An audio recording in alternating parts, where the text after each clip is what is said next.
Apenas puedo creerlo. Estamos asomándonos a la oscuridad de una tumba antigua descubierta bajo el célebre tesoro de Petra. Los arqueólogos acaban de abrir a la fuerza una cámara bajo Petra que alguien selló hace 2000 años y nunca quiso que se encontrara. Creemos que aquí tenemos la entrada a algo. Y tiene estos grandes bloques delante. Sí, ha sido sellada. ¿Eso es una tumba? ¿Qué es eso? No había registros de ella, ni escritos, ni señales en el exterior que marcaran lo que era. Solo piedra encajada de forma tan ajustada que no dejó pasar el aire durante 20 siglos. Cuando el sello finalmente se rompió, lo que salió de aquella oscuridad no era lo que nadie esperaba. Y lo que se encontró en su interior ha planteado preguntas que la arqueología nunca había tenido que enfrentar. Parte de lo que se halló todavía no ha sido divulgado al público. Bienvenidos.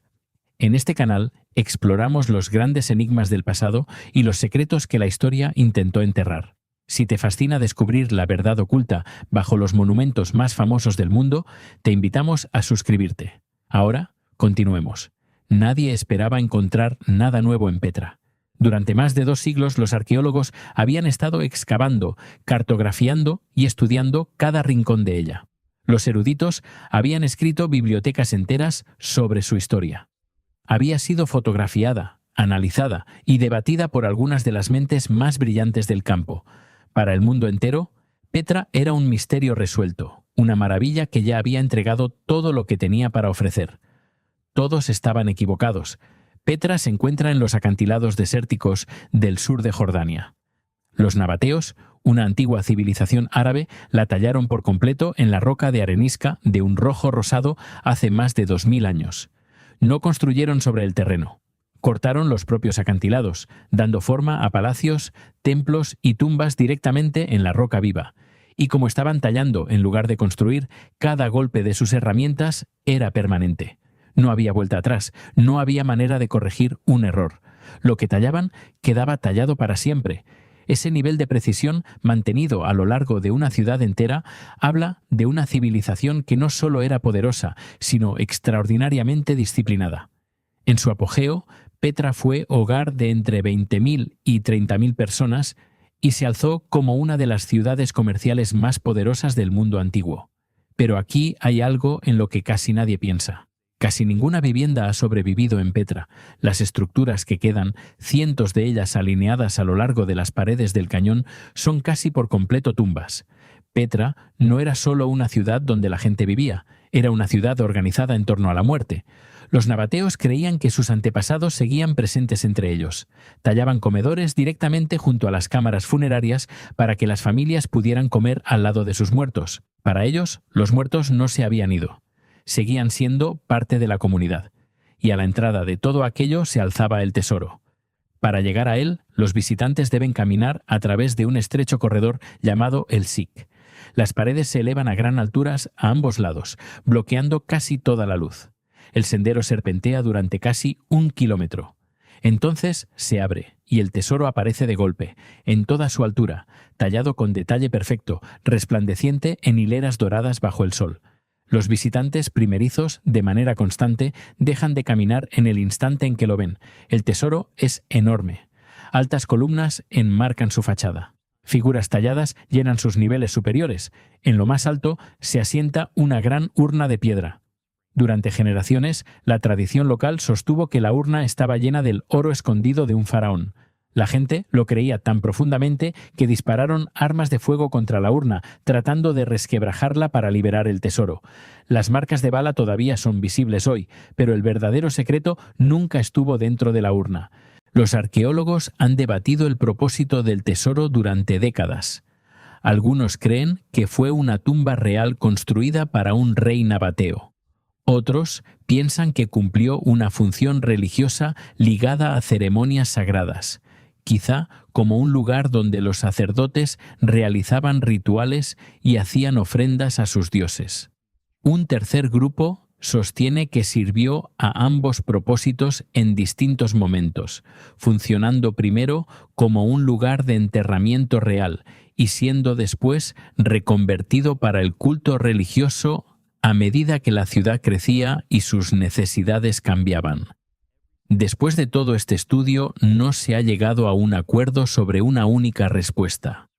el monumento antiguo más fotografiado de Oriente Medio y todavía no sabemos qué fue en realidad. El tesoro no lleva ninguna inscripción en toda su superficie. Para un monumento de este tamaño y de esta importancia, ese silencio es profundamente inusual. Toda estructura nabatea significativa portaba texto, nombres, dedicatorias, frases religiosas. El tesoro no tiene ninguna. O bien su identidad era tan conocida que no necesitaba etiqueta, o bien algo fue eliminado deliberadamente. Durante años, las comunidades beduinas locales reportaron algo extraño. Cuando golpeaban el suelo cerca del tesoro, oían un eco hueco bajo sus pies. Se lo contaron a los arqueólogos, se lo contaron a los visitantes. Durante mucho tiempo, nadie con el equipo adecuado vino a comprobarlo. Entonces, el radar de penetración terrestre lo cambió todo.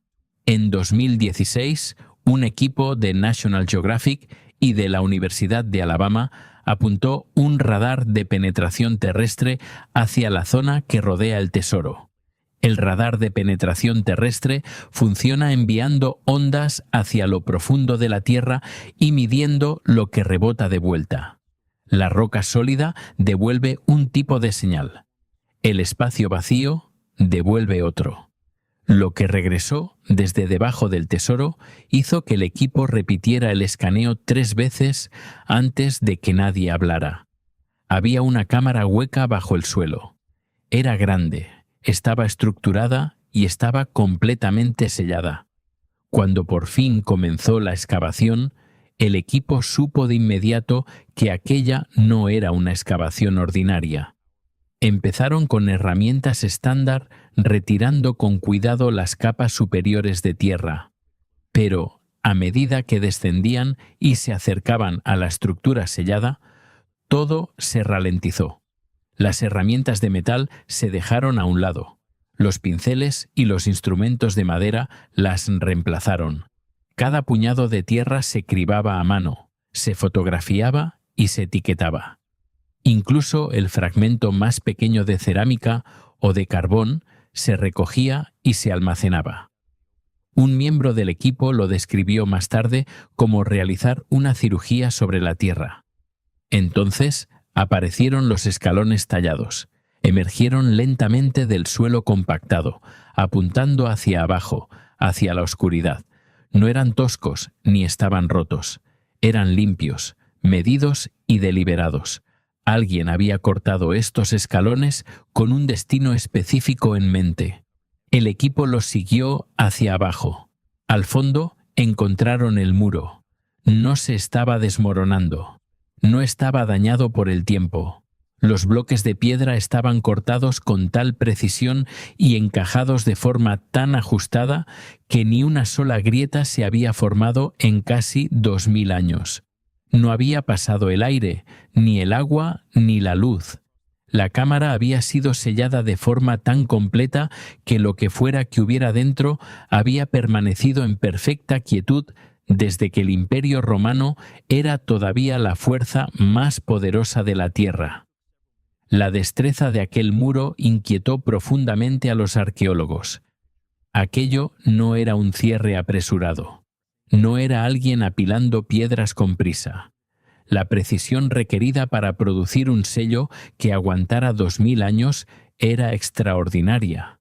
Requería planificación, requería destreza, requería a alguien con suficiente autoridad para ordenar ese nivel de trabajo y con suficiente motivo para asegurarse de que se hiciera a la perfección.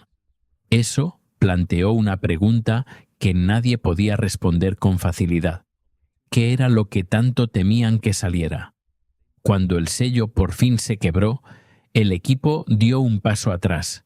Un aire frío salió empujado por la abertura hacia la zanja.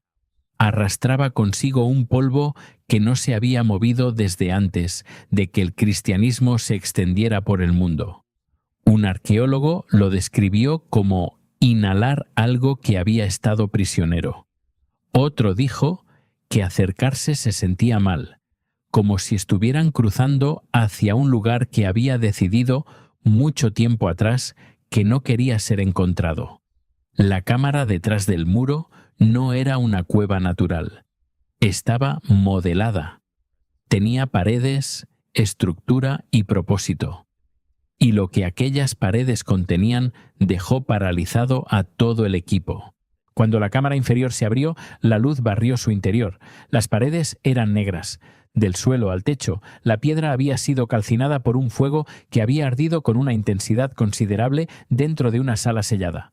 Pero las paredes no fueron lo que detuvo al equipo. Fue el suelo. Los cuerpos no estaban en cajas, no estaban ordenados. No se les había dado ninguna dignidad en absoluto.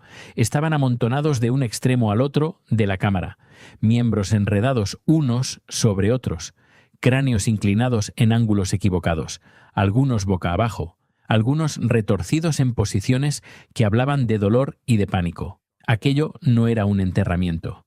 Aquello era un deshacerse de los cuerpos, y contrastaba de forma devastadora con la cuidada y organizada cámara que había justo encima. Pero entonces las luces captaron algo que cambió toda la imagen. Los cuerpos llevaban joyas, no colocadas a su lado, como normalmente se disponen las ofrendas funerarias, sino atadas a ellos, en las muñecas, en los tobillos, alrededor del cuello, anillos en los dedos. En la tradición funeraria del antiguo Cercano Oriente, la joyería a veces se ataba directamente al cuerpo para marcar a la persona como alguien de alto rango y para asegurar su protección en el más allá. Estas no eran personas comunes, eran nobles, eran miembros de la clase de élite de Petra. Alguien había tomado a las personas más poderosas de la ciudad, había atado sus propias joyas a sus cuerpos como un acto ritual, los había arrojado a una fosa, había prendido fuego a la sala y la había sellado bajo el monumento más reconocible de Petra. Los huesos contaron el resto de la historia. Múltiples esqueletos tenían fracturas que no podían explicarse por el peso del tiempo o el asentamiento del suelo. Había cráneos agrietados, costillas partidas, articulaciones que habían sido arrancadas con fuerza. Estas lesiones ocurrieron en el momento de la muerte o cerca de él. En varias culturas del antiguo Cercano Oriente, romper los huesos de los muertos era un acto espiritual deliberado. Se hacía para impedir que los muertos regresaran. Quienquiera que sellara a estas personas dentro, también rompió sus cuerpos para asegurarse de que permanecieran idos. Cerca de una de las paredes, 3 esqueletos habían sido colocados con algo más de cuidado que el resto. Uno de ellos llevaba finos herrajes de bronce y portaba marcas de alto estatus. Los 2 que estaban a su lado eran más jóvenes, y sus huesos mostraban claras señales de una muerte violenta. La colocación no era aleatoria. Al individuo de alto estatus lo habían flanqueado deliberadamente. Algunos especialistas plantearon la posibilidad de que los 2 individuos más jóvenes hubieran sido asesinados específicamente para acompañar a la persona de élite hacia la muerte. El equipo estaba dividido respecto a esto, pero la disposición no podía explicarse de ninguna otra manera. Y entre los huesos había niños. Un conjunto de pequeños restos fue hallado acurrucado contra un adulto. Los 2 estaban tan estrechamente pegados y mantenidos así durante tanto tiempo por el sedimento asentado que se habían fusionado en una sola forma. Un niño y un adulto entrelazados durante 2000 años en lo que parecía un último y desesperado abrazo. El equipo trabajó en silencio durante mucho tiempo después de aquello. Entre los cuerpos y la ceniza comenzaron a aparecer objetos. El equipo los recogió con cuidado, uno por uno, registrando la posición exacta de cada hallazgo. Por sí solos, algunos de estos objetos podrían haber parecido poco destacables. Juntos, construyeron una imagen de lo que había ocurrido en esta sala que era profundamente perturbadora. Las vasijas fueron lo primero. Contenedores de cerámica sellados con un grueso residuo orgánico que se había endurecido a lo largo de los siglos hasta convertirse en una sustancia oscura y sólida. No se parecían a las simples jarras de ofrenda halladas en las tumbas públicas de Petra. Su forma era diferente. Su método de sellado era diferente. La cantidad en la que aparecían iba mucho más allá de lo que requería la preparación funeraria estándar.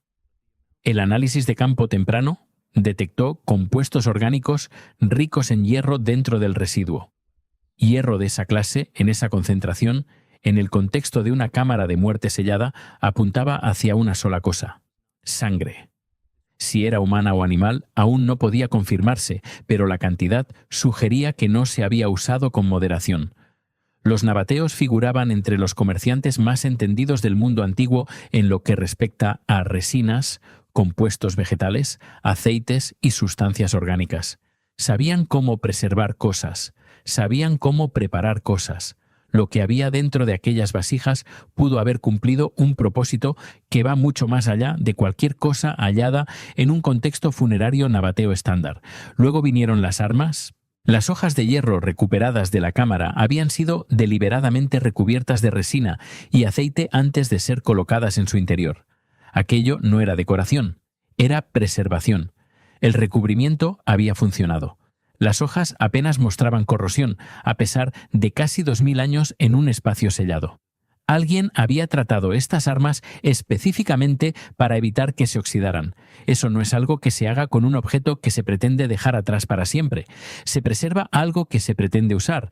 ¿Por qué unas armas destinadas a ser selladas para siempre habían sido mantenidas para un uso futuro? Es una pregunta que el equipo no pudo responder. Una balanza fue hallada cerca de la pared occidental, parcialmente enterrada bajo siglos de polvo asentado. En múltiples culturas antiguas, la balanza aparece en contextos vinculados al juicio divino. Es el instrumento usado para pesar un alma y determinar su destino. Encontrar una dentro de una cámara de muerte violenta y posiblemente ritual, bajo un monumento cuyo verdadero propósito religioso sigue siendo desconocido, arrastra un peso que es difícil de descartar. Cerca de la entrada sellada, concentrados en una sola zona, como si hubieran sido colocados en último lugar, había materiales de escritura sellados y fragmentos inscritos, documentos que habían sido enterrados en lugar de destruidos. Alguien quería que existiera un registro de lo que ocurrió en esta sala, pero quería que quedara sepultado con los muertos, en lugar de conservado entre los vivos. Lo que dicen esas inscripciones no ha sido divulgado por completo al público. Ciertos restos óseos de la cámara inferior mostraban evidencia de muñecas atadas, no por la presión del suelo o el peso del tiempo. Las marcas eran perimortem, lo que significa que ocurrieron en el momento de la muerte o alrededor de él. Algunas de las personas de esta cámara no entraron por su propia voluntad. Fueron traídas. El Departamento de Antigüedades de Jordania tiene una política documentada de divulgación por etapas para los hallazgos arqueológicos delicados, en particular cuando esos hallazgos podrían afectar al turismo o a sensibilidades políticas. No todo lo recuperado de esta cámara ha sido divulgado. Esa decisión es oficial, es deliberada. Y significa que la borradura que comenzó hace 2000 años tiene un capítulo que todavía se está escribiendo hoy. La excavación ha terminado. La ciencia apenas ha comenzado. Se extraerá ADN de los restos de ambas cámaras. Si los individuos comparten marcadores genéticos, esto podría ser una tumba familiar vinculada a una dinastía nabatea específica. Si no comparten ninguna relación biológica, significa que estas personas fueron reunidas deliberadamente desde distintos orígenes con un propósito específico. Cualquiera de los dos resultados cambia lo que sabemos sobre Petra. Estudios de ADN previos sobre restos nabateos de otros yacimientos ya han producido resultados sorprendentes, revelando conexiones genéticas con poblaciones de la península arábiga, el Levante y el norte de África de forma simultánea. Si los individuos de las cámaras selladas portan perfiles que no coinciden con la población nabatea conocida, entonces eran forasteros. Fueron traídos a Petra desde otro lugar, usados para algo, y luego sellados bajo su monumento más famoso sin dejar ningún registro atrás. El análisis de isótopos irá más lejos. Al estudiar las trazas químicas preservadas en los dientes y en los huesos, los científicos pueden reconstruir dónde creció una persona y qué comió a lo largo de su vida. Esto revelará si los muertos eran gente local atrapada en un acontecimiento extraordinario o individuos transportados a Petra desde regiones distantes. Ambas posibilidades plantean serias preguntas sobre qué clase de poder operaba en esta ciudad y sobre lo que estaba dispuesto a hacer. Las vasijas selladas se someterán a un análisis completo de residuos. Si se confirma que los compuestos ricos en hierro son sangre humana, las implicaciones se extienden mucho más allá de esta cámara. Los nabateos han sido durante mucho tiempo celebrados por su ingeniería, su arte y sus redes comerciales. Un hallazgo confirmado de sangre humana ritual forzaría a reescribir por completo la forma en que se entiende a esta civilización. Los fragmentos inscritos recuperados cerca de la entrada no han sido traducidos ni divulgados por completo. La escritura nabatea solo está parcialmente descifrada en sus registros ceremoniales y religiosos. Los documentos pueden ser legibles y aún así no del todo comprensibles. Pueden contener el único relato directo de lo que ocurrió en esta sala, escrito por las mismas personas que la diseñaron, o pueden plantear más preguntas de las que responden. Lo que ya es seguro es que el tesoro nunca volverá a ser visto de la misma manera. Durante 2000 años se alzó como una de las estructuras más admiradas de la Tierra. Millones de personas pasaron caminando junto a él, lo fotografiaron y se maravillaron ante la destreza necesaria para construirlo. Durante todo ese tiempo, justo bajo sus pies, esto estuvo aquí: las cajas, los huesos, las muñecas atadas, los niños, las joyas ancladas a los muertos, las armas preservadas para su uso, la sangre. Y si una cámara tan significativa como esta pudo permanecer completamente oculta bajo uno de los sitios antiguos más estudiados del mundo durante casi 2000 años, la pregunta no se detiene en Petra. Se extiende a cada monumento famoso ante el que alguna vez alguien se ha parado, que ha sido fotografiado y que se ha dado por completamente conocido. Los estudios de radar de 2016 detectaron estructuras subterráneas cerca del tesoro más grandes que una piscina olímpica. La cámara sellada fue un hallazgo entre lo que podrían ser muchos. A Petra siempre se la ha llamado la ciudad rojo-rosado, pero bajo el rostro que mostró al mundo había una sala sellada antes de que el mundo moderno existiera. Alguien escondió algo con extraordinario cuidado. Y cuanto más se acerca la ciencia a una respuesta final, más claro se vuelve algo. Quienquiera que sellara aquella cámara no estaba protegiendo lo que había dentro. Todo esto nos deja frente a un enigma que apenas comienza a desvelarse. Una cámara funeraria organizada con obsesiva precisión y justo debajo una fosa de cuerpos quemados, huesos rotos y muñecas atadas. Vasijas que podrían contener sangre, armas preservadas como si alguien pensara volver a usarlas, y documentos deliberadamente enterrados junto a los muertos. Quienquiera que sellara ese lugar no lo hizo para proteger a quienes yacían dentro, sino para asegurarse de que nunca salieran. Y mientras la ciencia sigue trabajando y ciertos hallazgos permanecen sin divulgar, una verdad incómoda se impone sobre todas las demás. Los monumentos que creemos conocer del todo quizá aún guarden bajo nuestros pies secretos que nunca estuvimos destinados a encontrar. Llegamos al final de este video. ¿Qué crees tú que ocurrió realmente en esa cámara sellada bajo Petra? ¿Un ritual oscuro, una ejecución encubierta o algo que aún no logramos comprender? Déjalo en los comentarios. Gracias por acompañarnos.